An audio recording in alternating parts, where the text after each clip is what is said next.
সালের ওই 4 অক্টোবর প্রজ্ঞাপন পর্যন্ত যদি লেগে না থাকতাম, এই 24-এর কোটা সংস্কার আন্দোলন হতো না, এই গণ অভ্যুত্থান হতো না, আজকের এই পরিবর্তন হতো না, বিএনপি জামাতের জন্য আজকে ক্ষমতায় যাওয়ার প্রেক্ষাপট তৈরি হতো না।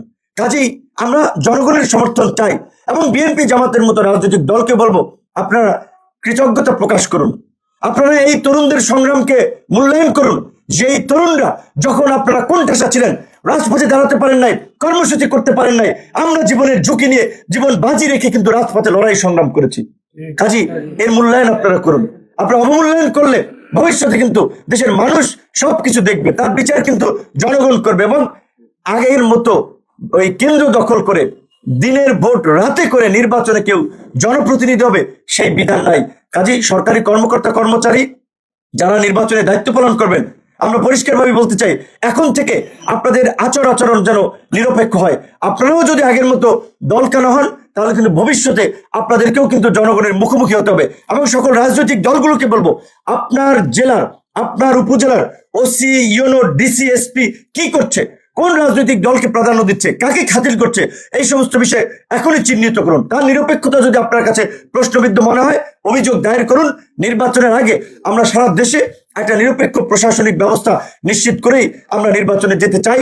সর্বশেষ সকল রাজনৈতিক দলের প্রতি এটি আমাদের আহ্বান থাকবে, যে কোনো বিনিময় মূল্যে, যে কোনো পরিস্থিতিতে ফেব্রুয়ারিতে এবং ফেব্রুয়ারির প্রথমার্ধে জাতীয় নির্বাচন হতে হবে।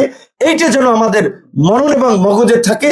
ফেব্রুয়ারিতে জাতীয় নির্বাচন রেখেই যেন আমাদের সমস্ত রাজনৈতিক কর্মসূচি, কর্ম পরিকল্পনা আমরা নিয়ে থাকি। ফেব্রুয়ারির নির্বাচন যদি বাধাগ্রস্ত হয়, ফেব্রুয়ারিতে যদি নির্বাচন না হয়, তাহলে কিন্তু কারোর জন্য সামনে ভালো কিছু পরিস্থিতি অপেক্ষা করবে। আজকে জামাত দেখেন গত 16 বছর নিষিদ্ধ ছিল, আজকে যে কিছুক্ষণ আগে 11টা একটা সংবাদ সম্মেলন করেছেন, সমস্ত মিডিয়া জামাতের অফিসে গিয়েছেন না, জামাতের অফিসে প্রোগ্রাম করতে পেরেছে, 16 বছরে পেরেছে।